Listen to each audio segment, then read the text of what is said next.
1974, Mangkas o tinatawag na La Carlota City, Negros Occidental.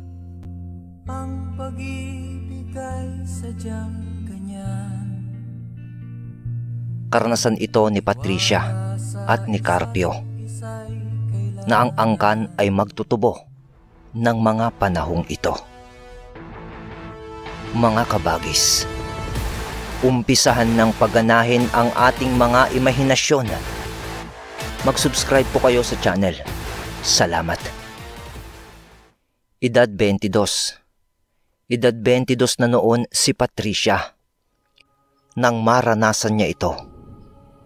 Gawa ng istrikto ang pamilya noon ni Patricia, ay hindi gaano itong lumalabas dahil alam nyo naman noon sa probinsya dati, likas sa mga Pilipina ang pagiging Maria Clara. Pero sa edad niyang yun ay hindi naman pinagbabawalan ng mga magulang nito na magpaligaw. Gawa ng napakagandang babae nitong si Patricia. Pila-pila ang nanliligaw dito. At sa dami naman ng manliligaw ni Patricia noon ay wala pa itong natipuhan ni isa. Dahil makapili itong si Patricia. In short, sa panahon ngayon, QC kumbaga. Well, karapatan naman niya yon kasi maganda naman siya. Siguro naghahanap ng gwapo. Kaya nga lang, ang mali lang naman nitong si Patricia ay masyado itong mapanlait sa itsura kung minsan. Kaya yung iba ay sumuko sa kanya dahil nga sa ugali niyang yun. Kaya naman sa lumipas na panahon ay si Carpio na lang ang natira na masugid na manliligaw ni Patricia. Eto namang si Carpio, bago yung taon na nabanggit sa ating kwento, ay matagal nang nanliligaw kay Patricia. Bali nung nag-20 na nga si Patricia, ay nag-umpisa ng manligaw ito. Kaya kung susumahin, halos o 2 taon na itong nanliligaw kay Patricia. Pero ang tibay marami nang sumubok na ibang lalaki. Sa itsura naman nitong si Carpio, hindi naman sa panlalait mga kabagis parte lang ito ng kwento. Kasi kung may saksakan ng pangit, itong si Carpio ay hindi lang ganun, kundi espadahan ng pangit. Pero ganun pa man, ay masipag at responsableng tao itong si Carpio. Kaparehas din niya na magtutubo itong pamilya ni Patricia. Nang isang pagkakataon, nang nadalaw itong si Carpio sa bahay nila Patricia. Dala nito ang bungkos ng latik na nasa dahon ng anahaw. Yung malaki, yung pa-square yung pagkakagawa. Magandang gabi ho, Mang Danilo. Oh, Carpio, diyan ka muna sa labas. May nauna sa'yo, iho. Kararating din lang. Napakunot ng noo itong si Carpio sa sinabing yun ni Mang Danilo. Dahil nga ang alam niya ay siya na lang ang natitirang manliligaw ni Patricia. Ibig sabihin kasi nun ay may bago na namang karibal ito sa pagkuha ng matamis na oo ni Patricia. Ano ho daw ang pangalan, Mang Danilo? Tanong ni Carpio. Romy daw. Ngayon ko lang din nakita ang mukha niya dito sa baryo. Maiba ako. Kumusta yung tubuhan niyo? Aayos lang naman po, Mang Danilo. Ganun ba? Sana magandang presyo ngayong taon para makabawi naman tayo. Sabi pa ni Mang Danilo. Sa pag-uusap naman yon ng dalawa ng saglit lang, ay palabas na itong bagong manliligaw ni Patricia, na Romy nga ang pangalan ayon kay Mang Danilo. Nang makita yon ni Carpio, napakaputing lalaki, tapos gwapo, at matipuno ang pangangatawan. Tapos yung postura nito ay talagang disente tignan. At nang nakalabas na ito ng pintuan, tumayo pa itong si Patricia at dumungaw ito sa mismong pintuan at sinabing, "Romy, ingat ka ha?" Medyo namula-mula yung mukha noon ni Carpio at may naramdamang itong kirot sa kanyang dibdib. Dahil sa dinami-daming beses nang nadalaw yon, si Carpio, ni minsan sa pag-uwi nito, matapos ang pag-akyat niya ng ligaw kay Patricia, ay hindi pa niya naranasan ang trato o pag-aasikaso mula kay Patricia na ganon. Tsaka pagtingin niya kasi sa mga mata ni Patricia, na nakatingin naman doon sa lalaking si Romy, para bang iba yung aliwalas ng mata at mukha ni Patricia habang nakatitig doon kay Romy. Sa mga lalaki na katulad ko, alam ang pakiramdam na yon. Yung tipong palubog ka na sa kinalalagyan mo sa sobrang sapaw sayo nung karibal mo. Ganun yung pakiramdam ni Carpio sa mga oras na yon. Sige, salamat. Salita nitong si Romy kay Patricia. Tapos ay bigla na lang tumingin ito sa porselas na nakasuot kay Carpio. At tinignan siya nito ng masama. Sabay umalis na rin at di na nagpaalam kay Mang Danilo. Buntong hininga ni Mang Danilo. Naiirap-irap ng tingin sa lalaki habang papalabas ito sa kanilang bakuran.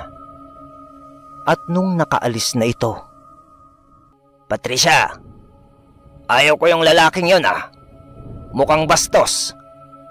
Parang walang nadaanan dito na mga tao. Komento ni Mang Danilo sa kanyang anak. Tay naman baka nahihiya lang yung tao. Siyempre baguhan lang siya dito sa barangay natin. Tanggol pa ni Patricia sa lalaki. Aba, mali yung rason mong yan, anak. Yun na nga bago pa lang siya. Kaya dapat ipakita niya ang tamang asal. At nang sa ganon ay makilala rin siya ng mga tao dito ng tama. Huwag mo akong rasonan ng ganyan, anak. Papunta ka pa lang. 3 beses na akong bumalik. Natulog pa ako. Kaya hindi lulusot sa akin yung mga ganyang rason. Salita pa ni Mang Danilo. Hindi naman na sumagot noon si Patricia. Pero nagdabog ito at sinabing matutulog na. Tuloy, napurnada ang panliligaw ni Carpio.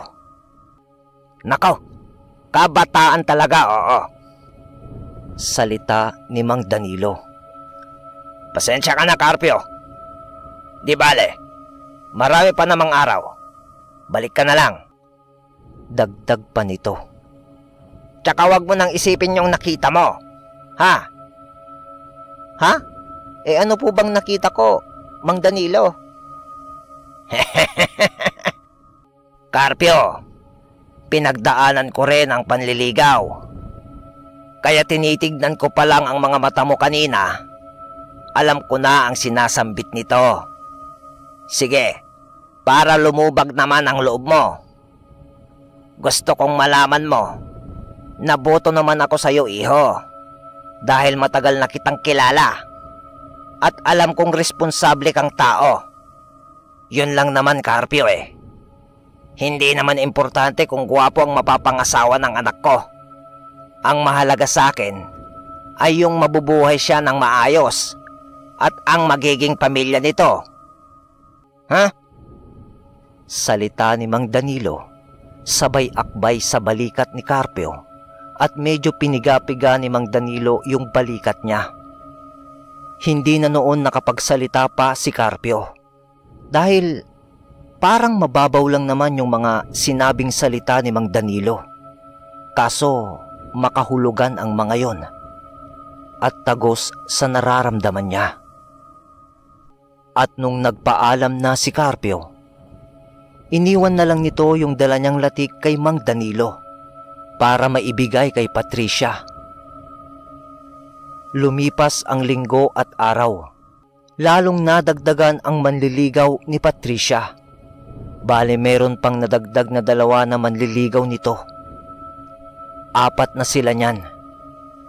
Dahil nga sa pangyayaring iyon, ay mas maaga nang dumalaw itong si Carpio kay Patricia para siya ang mauna. Yung 2 nadagdag naman sa listahan ng manliligaw ni Patricia ay si Pedring at Lando. Pinapaunlakan naman ni Patricia kahit papano ang pagdalaw nitong 4 at hinaharap naman niya ito ng maigi. Nang isang gabi, takdang araw ng pagdalaw kay Patricia. Hindi naman kasi gabi-gabi na pwedeng pumasyal ang mga binata sa bahay. Siyempre makakaabala din sila pag ganon. Nagbibigay din ng takdang araw ang mga magulang ni Patricia sa mga gustong manligaw sa kanilang anak. Schedule kumbaga. Dumating yung 3 ng gabing yon, si Carpio, si Lando at Pedring. Pero yung si Romy ay wala. Nang nauna nang matapos itong si Carpio. Kaya nauna na rin itong umuwi siyempre. Sunod sa kanya si Pedring. Tapos si Lando na. Natapos ang gabing yon. Pero kinaumagahan, nang papunta na sana sa bukid itong si Carpio, sakay sa kanyang kariton. May nabalitaan ito sa kanilang baryo. At yun ay, patay na raw ang isang karibal nito na si Pedring. Nakita ito sa isang malapit din na tubuhan papuntang bukid. At ayon sa nagbalita kay Carpio, karumal-dumal daw ang nangyari kay Pedring. Madadaanan yun ni Carpio papunta sa kanilang tubuhan.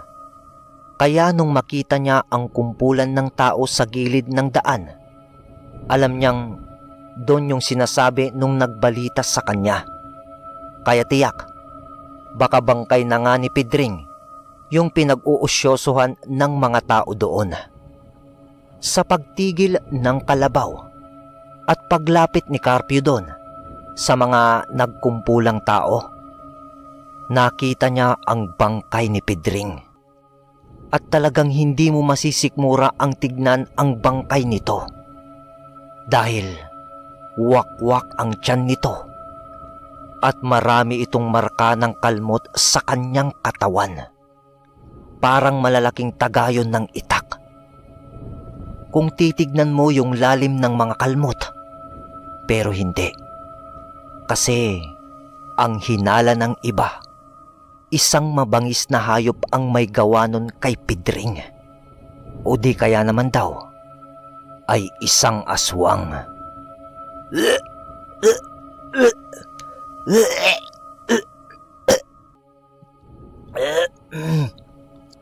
Naduduwal si Carpio nang makita niya yon. Mahina kasi ang sikmura niya sa mga ganong bagay, kaya umalis na rin ito. Dumaan ang araw. Pero bago ilibing si Pedring, ay nagkasakit naman itong si Lando. Tumawag pa nga ang mga kamag-anak nito ng manggagamot para maisalba ang buhay nito. Pero linggo din lang ang lumipas.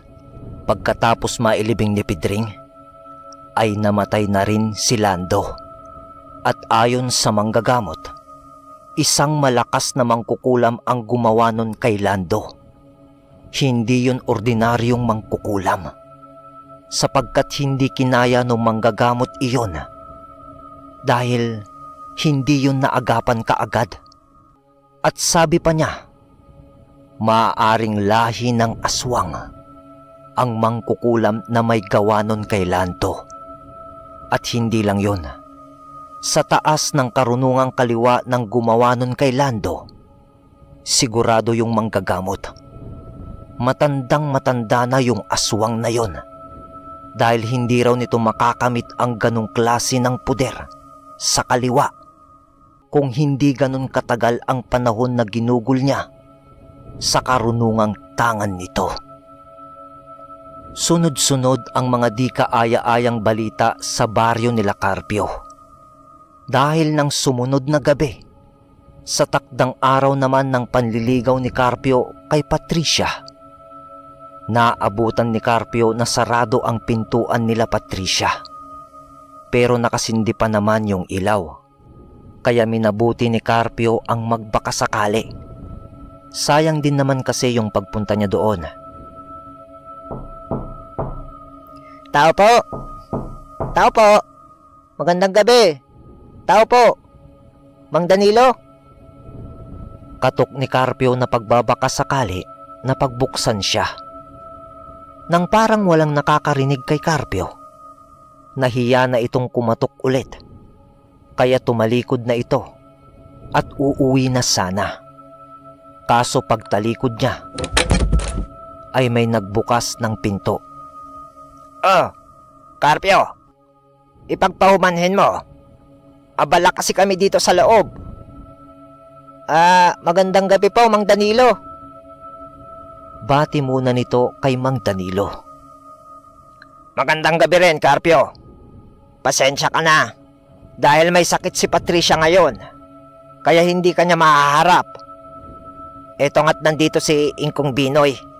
Baka sakaling malunasan niya si Patricia. Yung Ingkong Binoy ay yung manggagamot sa kanilang baryo. Nag-aalala naman itong si Carpio, kaya agad na nakiusap ito kay Mang Danilo kung maaari ba niyang makita itong si Patricia. Pinayagan naman siya ni Mang Danilo ng gabing iyon, at doon nga ay nakahiga nitong nakita si Patricia sa kanyang silid, at nasa halili nito si Ingkong Binoy at ang kanyang nanay. Nagtanguan na lang sa pagbati nun sina Carpio at ang nanay ni Patricia sa kadahilan ng abala itong si Ingkong Binoy sa panggagamot kay Patricia. Kasama ni Mang Danilo itong si Carpio ay naupo na lang ang dalawa sa sala at naghintay kung anong sasabihin ni Ingkong Binoy na karamdaman ni Patricia sa pagtingin upang gagamot nito sa kanyang anak. Lumipas ang 1 oras pagkatapos ng pagpapausok ni Ingkong Binoy ng mga sari-saring tuyong ugat kasama ang lana ng nyog sa loob ng silid ni Patricia.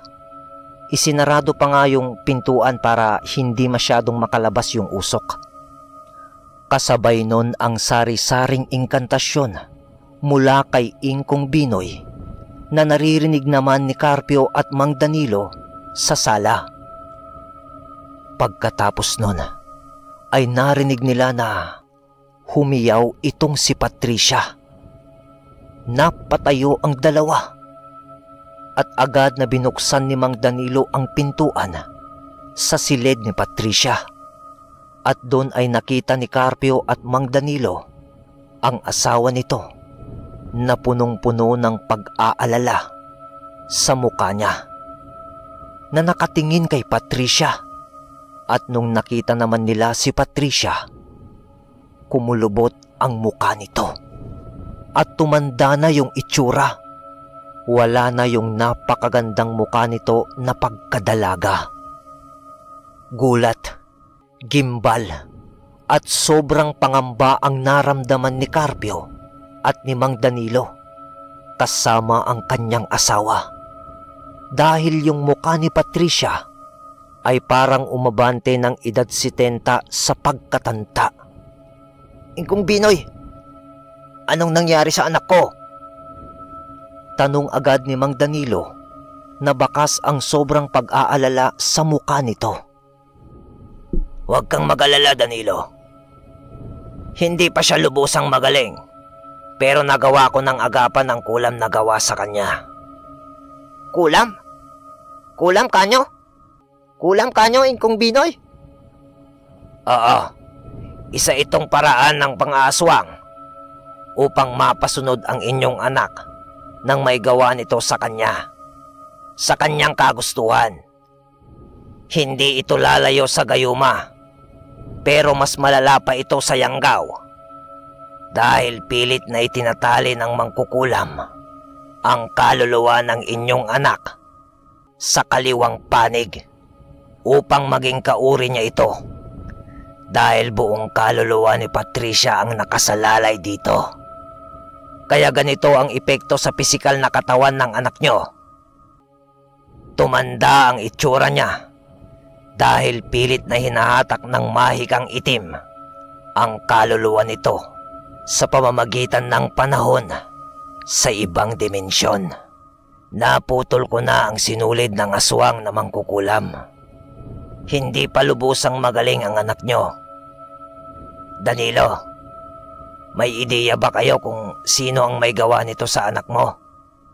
Dahil malakas ang sabulag ng aswang na to, hindi ko siya makita.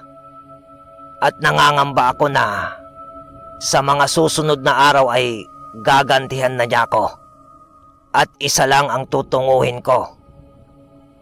At yun ay ang mamatay kung di ko siya kakayanin.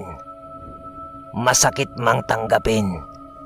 Mataas talaga ang karunungan nito. Mukhang nakuha pa niya ang mga karunungan na to sa mga makalumang babailan. Alam kong malapit lang siya dito sa baryo, yung aswang na yon, dahil malakas ang konekta ng kulam na ginawa niya. Isipin nyo, ang huling nakasama ng anak nyo, bukod sa inyong mag-anak bago siya magkaganito. Nang maalala ng asawa ni Mang Danilo sa mga nakaraang araw, bago nga nagkaganon si Patricia. Dahil nga sa nagbabantay itong nanay niya sa tuwing may haharaping manliligaw ang anak nila.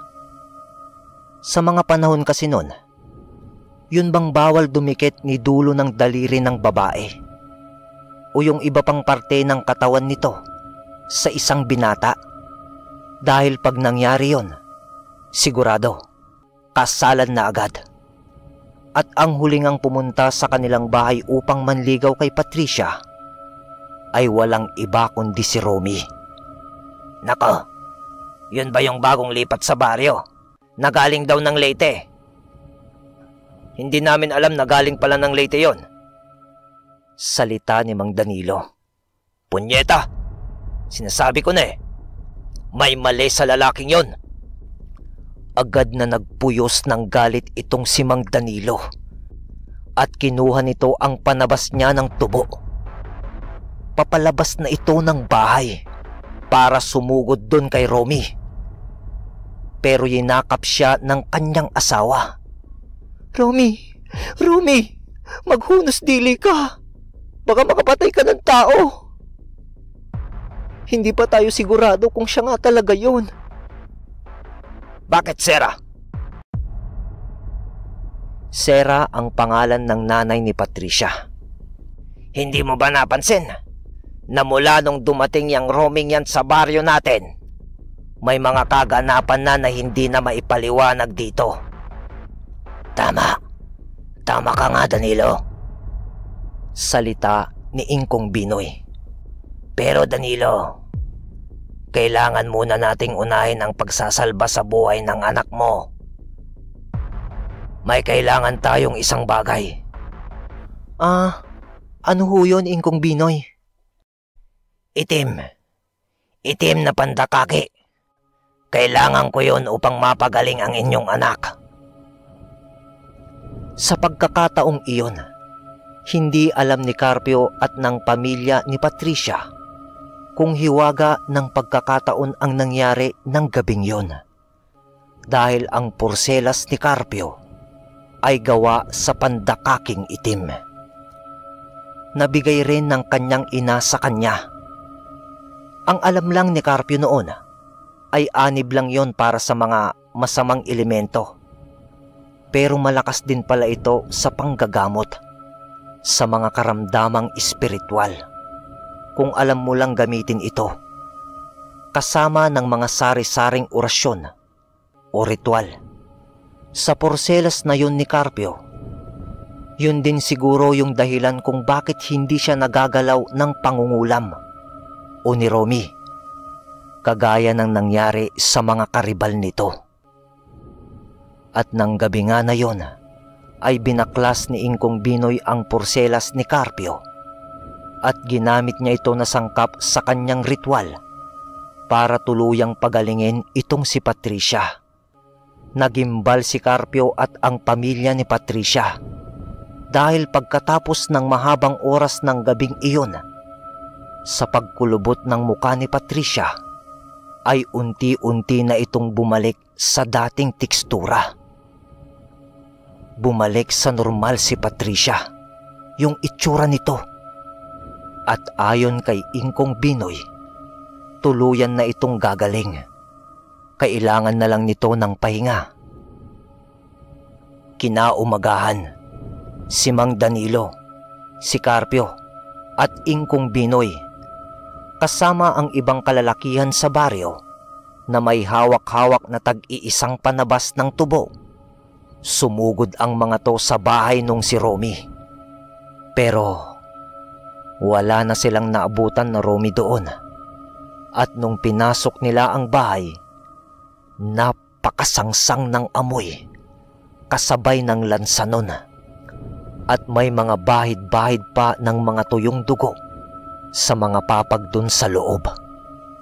At sa pagtingin ni Ingkong Binoy sa mga kagamitan dun sa loob ng bahay, ay nakakasigurado na siya na matandang aswang na itong si Romy, na nagiging bata lang ang itsura nito dahil sa pangungulam o pagsasakripisyo ng kaluluwa o pagsasabulag sa paningin ng iba sa kanya dahil nga mataas ang karunungan nito.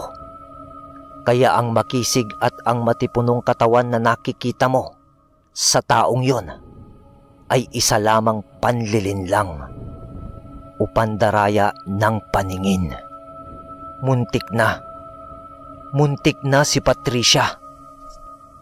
Pero dahil nga sa wala nang naabutan si Mang Danilo sa kubo na yon, ay sinunog na lang nila ang buong bahay ni Romy. Lumipas ang buwan matapos ang pangyayaring iyon. Nang papuntang bukid itong si Carpio, sakay ng kalabaw. Nadaanan niya si Patricia na nagwawalis sa loob ng bakuran nila.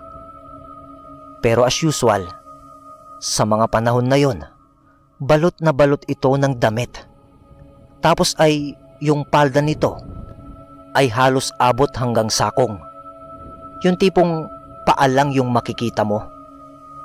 Nang may naisip bigla si Carpio at bumaba ito sa kalabaw, kinumusta niya si Patricia. Sabay lumapit dito. Sabay upo nito malapit kay Patricia habang nagsisiga na ng mga dahon na nawalis nito. Nang makita ni Carpio ang paglabas ni Mang Danilo sa kanilang bahay, bigla na lang hinawakan ni Carpio yung sakong ni Patricia. "Carpio!" sigaw ni Mang Danilo. Sabay pasok nito sa kanilang bahay. Tumakbo na noon si Carpio dahil alam na niya na hahabulin na siya ng taga ni Mang Danilo. Iniwan pa nga ni Carpio yung kalabaw niya eh. Sa paghabol ni Mang Danilo kay Carpio, umabot na sila sa bahay nila Carpio. At pagkaabot ni Mang Danilo doon sa bakuran nila Carpio, lumabas naman sa bahay nila ang ama ni Carpio at sinalubong ang ama ni Patricia. "Oh, pare, ano bang problema?" Yung anak mo, hinawakan yung sakong ng anak ko. Ang pag-ibig ay sadyang ganyan. "Ha? Ganun ba? Di pag-usapan na natin ang kasal."